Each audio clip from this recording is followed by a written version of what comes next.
오늘은 무화과를 저주하신 예수님에 대해서 함께 말씀을 나눕니다. 성전을 청결하시고 베단으로 내려가시다가 다시 성전에 들어오실 때에 예수님이 마침 시장하셔서 길가에 한 무화과 나무를 보시고 무화과 열매를 채러 가셨지만 잎사귀밖에 아무것도 찾지 못하시고 나무를 저주하신 그 내용입니다.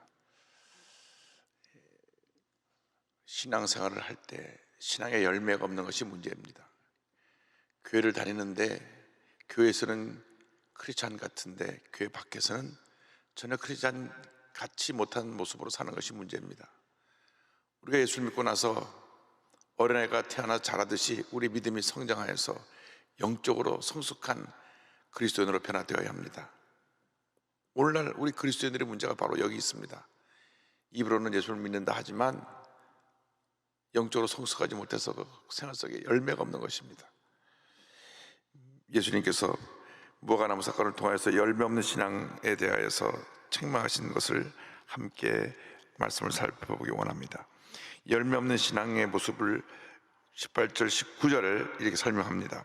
이른 아침에 성으로 들어오실 때에 시장하신지라 길가에서 한 무화과나무를 보시고 그리로 가사 잎사귀밖에 아무것도 찾지 못하시고 나무에게 이르시되 이제부터 영원토록 내가 열매를 맺지 못하리라 하시니 무화과 나무가 곧 마른지라. 이스라엘 가면 참 무화과 나무가 많습니다. 우리도 전남 지역에 가면 무화과 나무들이 굉장히 많은 것을 볼 수 있는데 1년에 봄, 가을 열매를 맺고 있는데 이 무화과 나무를 날로 먹거나 말려서 먹거나 또 음식을 만들어 사용하기도 합니다. 그런데 이 무화과 나무가 봄, 가을에 따먹지만은 열매가 항상 있습니다. 봄, 가을에 아주 잘 익어서 그냥 부드러운 모습으로 아주 달콤한 무화과를 먹을 수도 있지만 평상시에도 열매가 달려있는 그런 무화과인데 마침 예수님이 아침에 성전에 들어오실 때 예루살렘 성에 들어오실 때 시장하셨습니다. 들어온 입구에 잎이 무성한 무화과 나무가 있어서 다가가셔서 이렇게 쳐보았더니 열매가 없어요. 그래서 그 무화과 나무를 저주하셨습니다. 누구는 예수님이 열매가 없다고 나무를 갖다가 이렇게 저주해서 말라 죽게 하냐고 너무나 무자비하시다고 이런 얘기를 하는 얘기도 들은 적이 있는데 그분들은 성경의 근본적인 가르침에 대해서 알지 못하고 비판만을 앞세우는 사람들입니다. 모든 성경의 사건에는 영적인 교훈이 있습니다. 특별히 열매 없는 무화과는 겉 모양은 갖추고 있는데 그 생활 속에 아무런 열매가 없는 그런 모습을 나타내고 있는 것을 주님이 지적하신 것입니다. 그것은 당시 바리새인, 사두개인, 제사장 이 같은 종교 지도자들이 겉으로는 하나님을 잘 섬기는 것 같이 아주 화려한 모습으로 예배도 드리고 그들이 옷도 갖추어 입고 또 하루에 3번씩 성전을 향하여 기도하고 일주일에 이틀씩 금식을 하고 정수입에 11절을 드리고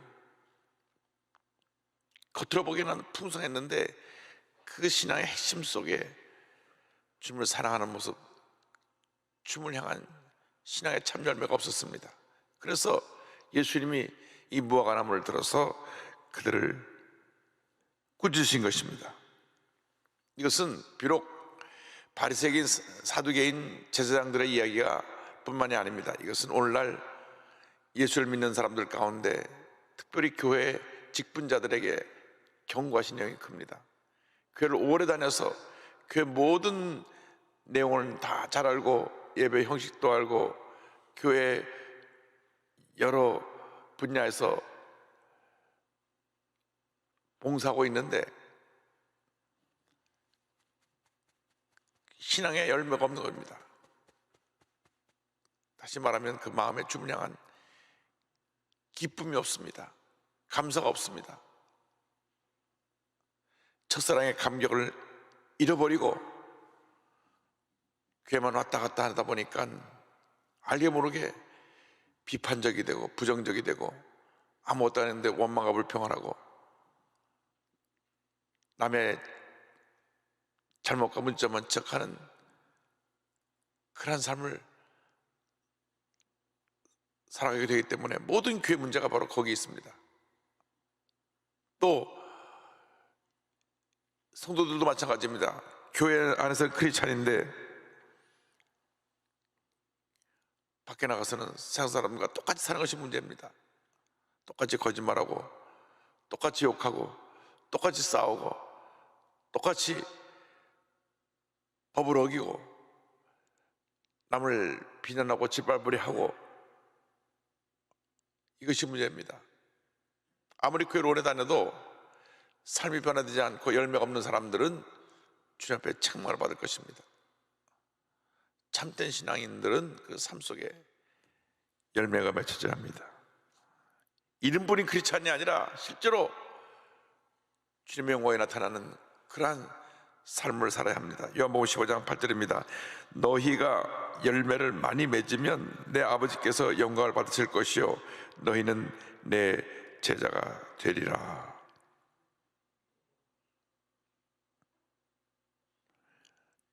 여기 두 가지를 말씀하셨습니다. 열매를 맺으면 하나님의 영광을 받으시고 열매를 맺으면 제자가 된다.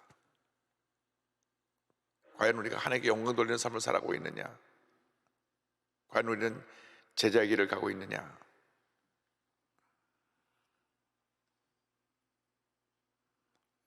십자가 신앙은 제자의 길을 가는 것이라. 수모음 7대 신앙이죠.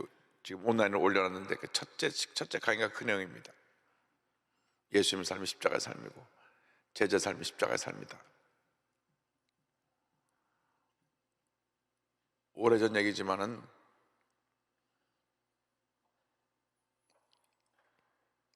동대문 시장에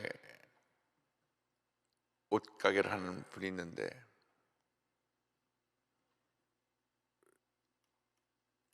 아침에 와서 누가 옷을 뒤적거립니다. 근데 아침에 첫 손님이 옷을 사고 가면 그 장사하는 분들이 묘한 그 미신 같은 게 있어갖고 첫 번째 와서 물건을 잘 사갖고 가면 하루 종일 장사가 잘 된다. 그런 생각을 하는데 한참 다 뒤에 해벼놓고 그냥 나가는 겁니다. 주인이 뒤에서 보고 있다가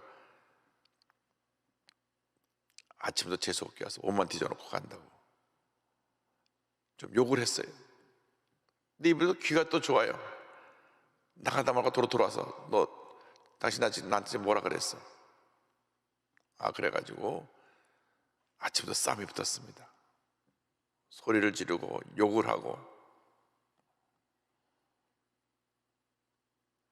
근데 마침 그 앞을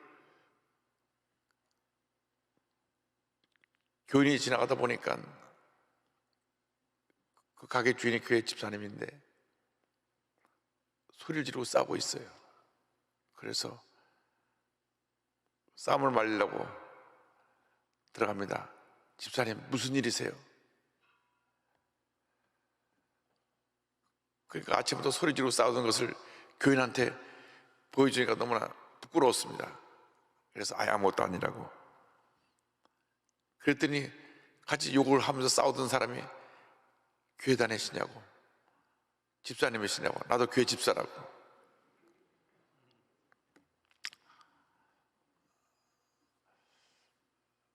그래서 거기서 서로 잘못했다고 그러고 이제 헤어졌다고 하는 얘기가 나오는데,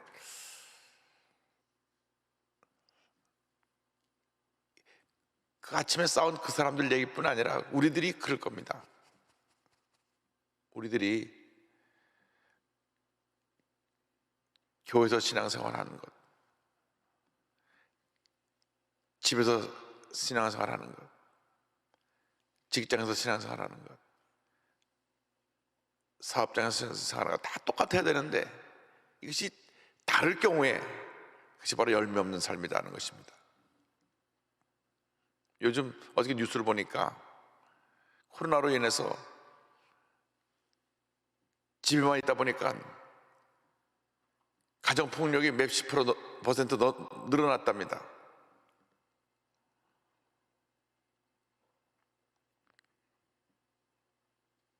더 화목하고 더 잘 지내야 되는데 가정폭력이 늘어났다는 겁니다.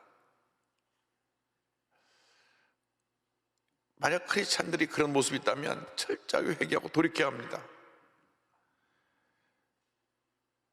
인격을 존중해야지 왜 주먹을 휘두릅니까? 어떤 경우에도 폭력은 안 됩니다. 서로 사랑하고 섬겨야 되는데 내 감정을 다스리지 못해서 주먹을 휘두르게 되면 이것은 부끄러운 모습인 것입니다. 열매 없는 신앙인 것입니다. 주님 앞에 책망 받는 신앙인 것입니다. 법원에서 당신은 상담 치료받으라 그래가지고 그 사람들을 몇 주간 계속 만나서 상담을 해주고 그러는데, 그 상담 카드에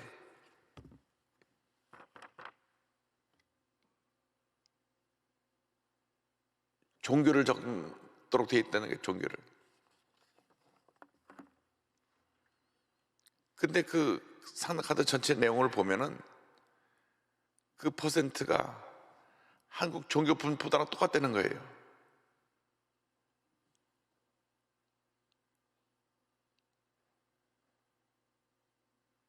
불교, 기독교, 천주교 이렇게 순서로 보면.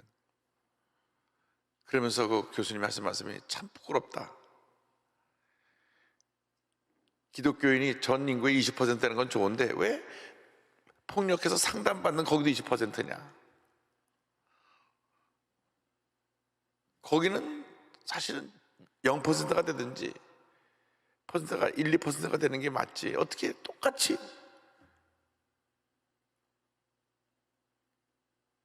그런 잘못된 일을 하고 그걸 갖다가 또 법원에 판결을 받아가지고 상담 치료받도록 명령을 받아서 와서 그러한 치료 상담을 하게 되느냐? 우리가 예수 믿고 달라져야 됩니다. 말이 달라져야 되고 행동이 달라져야 되고 습관이 달라져야 되고 내 삶의 변화가 나타나야 합니다. 그렇지 않으면 하나님의 심판이 임할 것입니다. 철저하게 우리 자신을 변화시켜야 됩니다.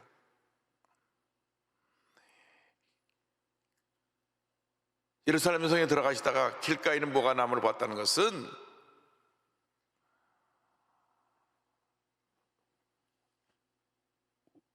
언제나 우리가 만날 수 있는 사람, 우리 크리스찬의 공동체 한 사람이 그런 무화과나무 같은 모습으로 존재하고 있다는 것을, 할 수 있다는 것을 우리에게 말씀해 주고 있는 것입니다. 혹시 내가 그 무화과나무가 아닐까?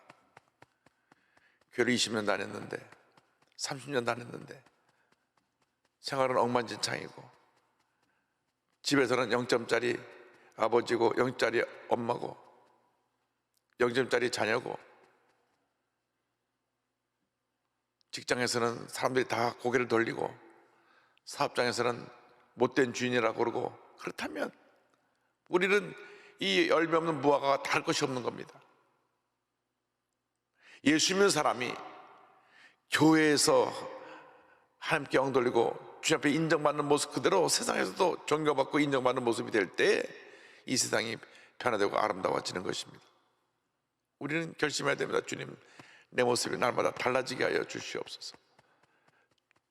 주님께 영광 돌리는 모습 되게 하시고 참 제자가 되어서 우리가 가는 곳마다 주님의 사랑이 가물처럼 넘쳐나게 하시고 많은 사람을 변화시키고 치료하고 회복시키는 은혜가 있게 하여 주옵소서.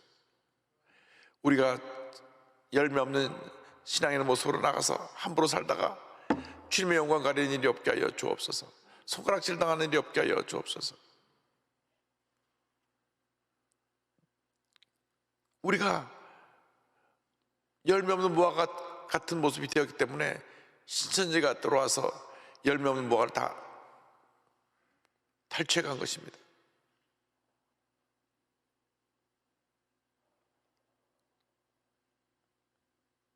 오랫동안 교회 잠입을 해가지고 똑같이 신앙생활하는 것처럼 교회를 다니면서 살펴보다가 교회를 오래 다녔으나 성경 지식이 깊지 못하고 서로 오래 다녔으나 교회 내에서 늘 불만 세력이 있고 교회를 오래 다녔으나 기쁨이 없고 감사가 없는 사람들을 탈취해다가 훈련시켜서 신천지 추수꾼으로 만들어서 다시 집어넣어가고 교회마다 분란을 일으키고 큰 어려움에 빠지게 하고 교회를 무너뜨리고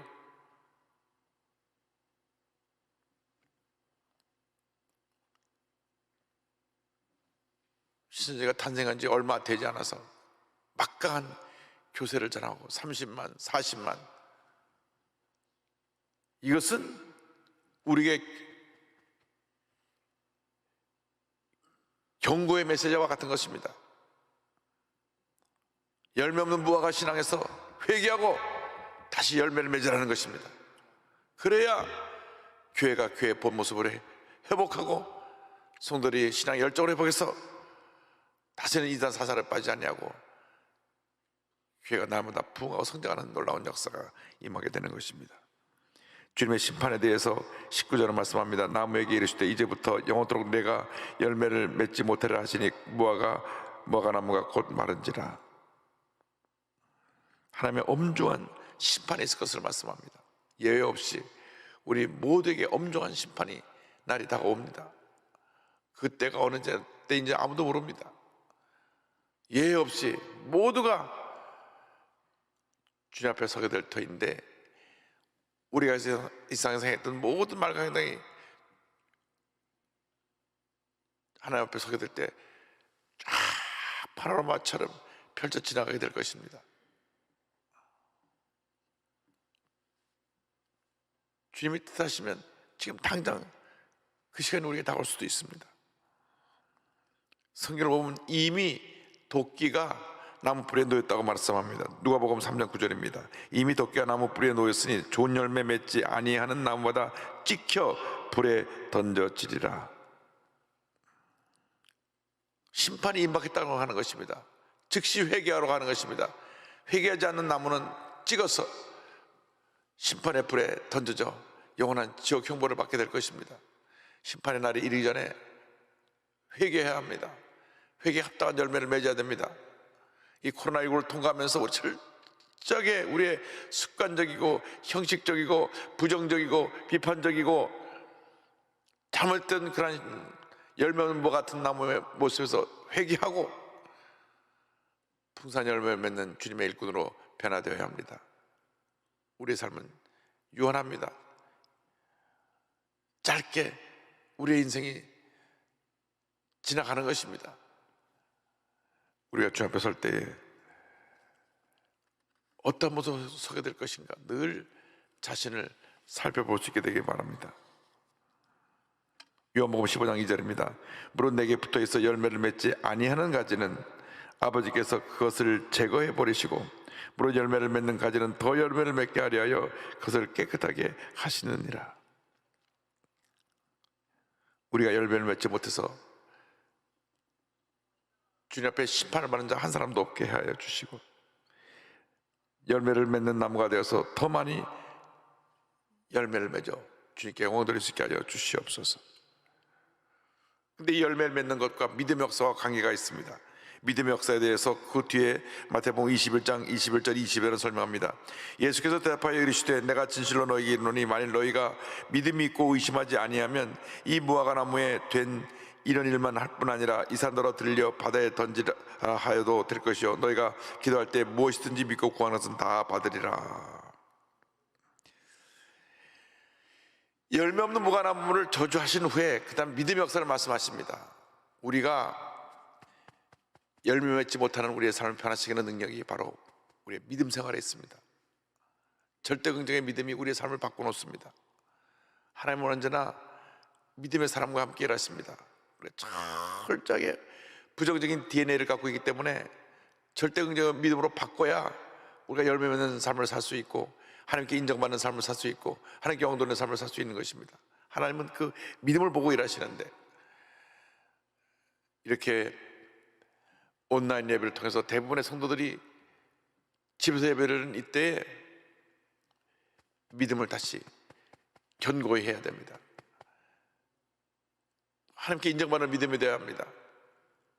우리가 좀 부족해도 좀 못나도 하나님만 천복적으로 믿고 의지하고 따르는 믿음의 모습을 갖고 있으면 하나님이 우리를 사용하시는 것입니다. 아브라함이 실수가 많았습니다. 부끄러운 모습이 있었습니다. 그럼에도 불구하고 그의 믿음을 보시고 믿음의 조상으로 세워주신 것입니다. 우리에게 필요한 것이 주님께 인정받는 믿음입니다. 주님께 인정받는 믿음. 내가 주 앞에 인정받는 믿음의 사람이 되게 하여 주시옵소서. 요한복음 14장 12절 13절 예수님께서 다락방 강화 때 말씀하신 내용입니다.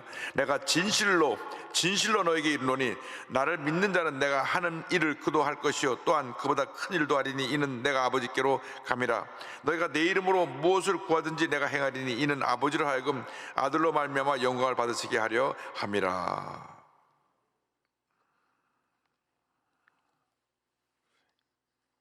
우리가 이 같은 믿음의 사람으로 변화되는 것이 중요합니다. 열매 없는 신앙에서 열매 맺는 신앙이 되기 위해서 우리의 삶이 하나님 앞에 절대 긍정의 믿음으로 철저무장되어서 이제는 하나님과 동의하며 놀라운 믿음의 역사를 일으켜야 되는 것입니다. 어떤 경우에도 부정적으로 보고 부정적으로 말하고 부정적으로 행동하는 것은 우리 삶에서 사라져야 됩니다. 절대 긍정, 절대 감사로 살아야 됩니다. 내가 어려운 일이 다가와도 문제가 생겨도 고난이 다가와도 범사에 감사하라 하신 그 말씀 그대로 절대 긍정, 절대 감사로 나가면 반드시 모든 것이 한명과 선을 이루고 좋은 일이 다가올 것입니다. 믿음의 기도가 기적을 가져오는 것입니다. 존 비비어 목사님이 말씀하셨습니다. 믿음은 모든 것을 받는 열쇠다. 야고보는 너희가 얻지 못하면 구하지 아니하기 때문이라고 딱 잘라 말한다. 이보다 더 분명할 수는 없다. 그가 말하는 구함이란 건성으로 구하는 게 아니라 단한 믿음으로 구하는 것이다. 하나님은 그 어떤 것도 아닌 오직 믿음에만 반응하신다. 우리가 코로나19라고 하는 고난의 과정을 통과하면서 또 사순절을 보내면서 주님 앞에서 우리 자신의 믿음을 점검하고 하나님께 인정받는 믿음의 모습으로 변화되기를 바랍니다. 하나님은 믿음의 사람을 통해서 위대한 일을 이루시는 것입니다. 고난은 우리의 믿음의 테스트 과정인 것입니다. 학생들이 시험을 보고 성적이 올라가고 또 학년이 올라가고 그래서 자기가 원하는 대학까지 가게 되는 것처럼 우리가 하나님이 인정하시는 믿음의 대학에 가려면 고난을 통해서 우리가 깨어지고 낮아지고 변화되어서 열매 맺는 삶으로 바뀌어야 됩니다. 열매를 맺을 때 한 단계, 두 단계 계속 올라가서 하나님께 인정받는 믿음의 사람이 되고 그 믿음의 사람의 그 귀한 역사를 통해서 하나님 영광을 받으시고 우리 삶 가운데 풍성한 열매가 맺게 만들어 주시는 것입니다. 절대 긍정 절대 감사로 믿고 기도하고 나갈 때 하나님의 위대한 역사가 일어납니다. 문제가 해결되고 병이 고침받고 기적이 일어나고 자녀가 잘 되고 사업이 다시 회복되고 직장에서 인정받고 칭찬받는 놀라운 일들이 일어나게 되는 것입니다. 그러나 그 모든 일이 일어나기 전에 먼저 우리가 해야 될 것이 열매 없는 우리의 삶을 회개하고 믿음의 삶으로 변화되는 것입니다. 주님, 이 아침에 우리가 절대 긍정의 믿음으로 변화되어지게 하여 주시고 풍성히 열매 맺는 삶을 살게 하여 주셔서 하나님께 인정받게 하시고 우리의 믿음의 역사를 통하여 위대한 하나님의 일들이 우리의 삶에 펼쳐지게 하여 주시옵소서.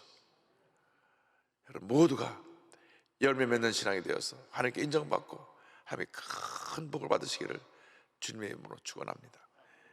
기도하겠습니다.